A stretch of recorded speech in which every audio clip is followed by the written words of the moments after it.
मैं हूं आयुषी महर्षि।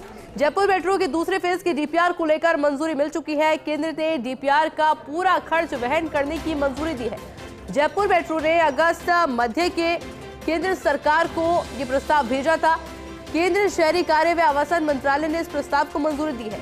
मेट्रो के सीएमडी और प्रमुख सचिव वैभव गालरिया और जयपुर मेट्रो के अधिकारियों के प्रयासों ने ये मंजूरी मिली है। मंत्रालय ने महज 3.5 महीने में ही प्रस्ताव को मंजूरी दे दी है, जबकि दूसरे शहर से जुड़े अन्य मामलों में अभी समय लग सकता है।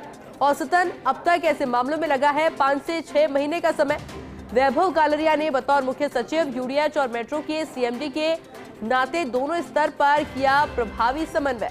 दूसरे फेज की डीपीआर अपडेट करने, अन्य रूटों पर मेट्रो चलाने की संभावना तलाशने और साथ ही में विजिबल रूट की डीपीआर बनाने में खर्च होंगे 4.69 करोड़ रुपए और ये पूरी राशि केंद्र सरकार की ओर से दी जाएगी। मेरे साथ में एसोसिएट एडिटर अभिषेक श्रीवास्तव जुड़ चुके हैं। अभिषेक, और क्या कुछ जानकारी आपके पास? देखिए आयुषी, ये मामला इसलिए महत्वपूर्ण है क्योंकि जो दूसरे शहरों के मामले अब तक हुए हैं उनमें औसतन 5 से 6 महीने का समय लगा है। लेकिन जयपुर मेट्रो के सीएमडी वैभव गालरिया, जो कि प्रमुख सचिव यूडीएच भी है, तो उन्होंने दोनों स्तर पर प्रभावी समन्वय किया। इनके साथ जो जयपुर मेट्रो के जो संबंधित अधिकारी थे उन्होंने पूरे प्रयास किए, लगातार कोऑर्डिनेशन केंद्र सरकार के अधिकारियों के साथ रखा और यही कारण है कि केंद्रीय शहरी कार्य और आवासन मंत्रालय में यह मामला महज 3.5 महीनों में स्वीकृत हो गया और अब जो पूरी राशि है 4.69 लाख रुपए, ये पूरी राशि केंद्र सरकार की ओर से वहन की जाएगी। और ये स्वीकृति मिलने के बाद जयपुर मेट्रो ने जो राइट्स लिमिटेड है उसको भी कार्यादेश जारी कर दिया गया है। ये मेसर्स राइट्स लिमिटेड भारतीय रेलवे की ही एक सिस्टर कंसर्न है जिसको कार्यादेश जारी किया गया है और ये जब एग्रीमेंट साइन कर लेगी उसके बाद काम शुरू होने के 4 महीने के अंदर ये सारा काम खत्म कर लिया जाएगा। क्योंकि दूसरे फेज की अगर हम बात करें तो ये अंबावाड़ी से सीतापुरा तक का है और अंबावाड़ी से विद्याधर तक भी इसको बढ़ाया जाना है। तो इस पूरे रूट का जो पुरानी डीपीआर है वर्ष 2020 की, जो अंबावाड़ी से सीतापुरा तक की जो डीपीआर है उसको ये अपडेट करेगी। इसके अलावा जो विभिन्न रूट है जो करीब 60 किलोमीटर से अधिक लंबे हैं उनमें मेट्रो चलाने की संभावना तलाशेगी और इनमें से जो भी रूट फाइनल होगा, जो फिजिबल होगा, जिसको राज्य सरकार स्वीकृत देगी, उसके लिए नई डीपीआर बनाएगी। तो इस पूरे काम में 4.69 लाख रुपए खर्च होंगे, जिसमें ये पूरा राशि जो है केंद्र सरकार की ओर से दी जाएगी।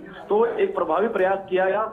जो प्रमुख सचिव वैभव गालरिया और जो कि जयपुर मेट्रो के सीएमडी भी है और जो संबंधित अधिकारी है जयपुर मेट्रो के, उन्होंने लगातार कोऑर्डिनेशन का। उसका नतीजा है कि मात्र 3.5 महीने में ये जो प्रक्रिया है पूरी हो गई और केंद्र सरकार की स्वीकृति मिल गई। क्योंकि अगस्त के मिड में ये प्रपोजल भेजा था और अभी कुछ दिन पहले ही इसकी अनुमति मिली और जयपुर मेट्रो ने जो अनुबंधित फर्म थी, जो निविदा में चयनित फर्म थी मेसर्स राइट्स लिमिटेड, उसको ये वर्क ऑर्डर जारी कर दिया और वर्क ऑर्डर जारी होने के बाद अगले 15 दिनों में जयपुर मेट्रो और जो मेसर्स राइट्स लिमिटेड है उनके बीच में एग्रीमेंट साइन होगा। उसके बाद काम शुरू किया जाएगा और काम शुरू होने के आगामी 4 महीने में ये सारा काम खत्म हो जाएगा और ये जो फर्म डीपीआर अपडेशन, सर्वे और नई डीपीआर बनाने का ही काम नहीं करेगी, बल्कि जो वैल्यू कैप्चरिंग फाइनेंस है कि कौन से जयपुर मेट्रो के लिए किस तरह से संसाधन जुटाए जा सकते हैं, आर्थिक संसाधन किस तरह से जुटाए जा सकते हैं, ऐसे कौन से जमीनों के टुकड़े हैं जिनसे आय जो जयपुर मेट्रो प्राप्त कर सकता है, उसके लिए प्रपोजल देगी। इसके अलावा फर्स्ट एंड माइल कनेक्टिविटी की जो हम बात करते हैं कि कोई भी जो व्यक्ति है, जो भी राइडर है, वो अपने घर से निकल के मेट्रो तक पहुंचे और आसानी से मेट्रो तक पहुंचे, उसको ज्यादा पैदल नहीं चलना पड़े।